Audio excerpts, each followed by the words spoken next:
ಯೆಶಾಯ 65ನೇ ಅಧ್ಯಾಯ ವಚನ 13-14. ಹೀಗಿರಲು ಕರ್ತನಾದ ಯೆಹೋವನು ಹೀಗನ್ನುತ್ತಾನೆ, ಇಗೋ ನನ್ನ ಸೇವಕರು ಊಟ ಮಾಡುವರು, ನೀವು ಹಸಿದಿರುವಿರಿ. ಇಗೋ ನನ್ನ ಸೇವಕರು ಕುಡಿಯುವರು, ನೀವು ದಾಹಗೊಳ್ಳುವಿರಿ. ಇಗೋ ನನ್ನ ಸೇವಕರು ಉಲ್ಲಾಸಗೊಳ್ಳುವರು, ನೀವು ಆಶಾಭಂಗ ಪಡುವಿರಿ. ಇಗೋ ನನ್ನ ಸೇವಕರು ಹೃದಯಾನಂದದಿಂದ ಹರ್ಷಧ್ವನಿಗೈಯುವರು, ನೀವು ಮನೋವ್ಯತೆಯಿಂದ ಮೊರೆಯಿಟ್ಟು ಆತ್ಮಶ್ಲೇಷದಿಂದ ಗೋಳಾಡುವಿರಿ. Isaiah chapter 65 verse 13-14. Therefore this is what the sovereign Lord says, my servants will eat, but you will go hungry. My servants will drink, but you will go thirsty. My servants will rejoice, but you will be put to shame. My servants will sing out of the joy of their heart, but you will cry out from an anguish of heart and wail in brokenness of spirit.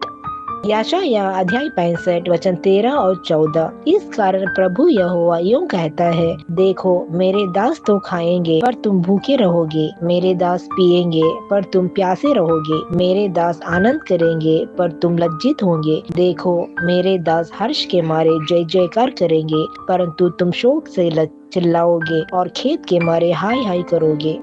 ஏசாயா 65 அதிகாரம் 13-14 வசனம். ஆதலால் கர்த்தராகிய ஆண்டவர் சொல்லுகிறார், இதோ என் ஊழியக்காரர் புசிப்பார்கள், நீங்களோ பசியாயிருப்பீர்கள். இதோ என் ஊழியக்காரர் குடிப்பார்கள், நீங்களோ தாகமாயிருப்பீர்கள். இதோ என் ஊழியக்காரர் சந்தோஷப்படுவார்கள், நீங்களோ வெட்கப்படுவீர்கள். இதோ என் ஊழியக்காரர் மனமகிழ்ச்சியினாலே கெம்பீரிப்பார்கள், நீங்களோ மன நோவினாலே அலறி ஆவியின் முறிவினாலே புலம்புவீர்கள்.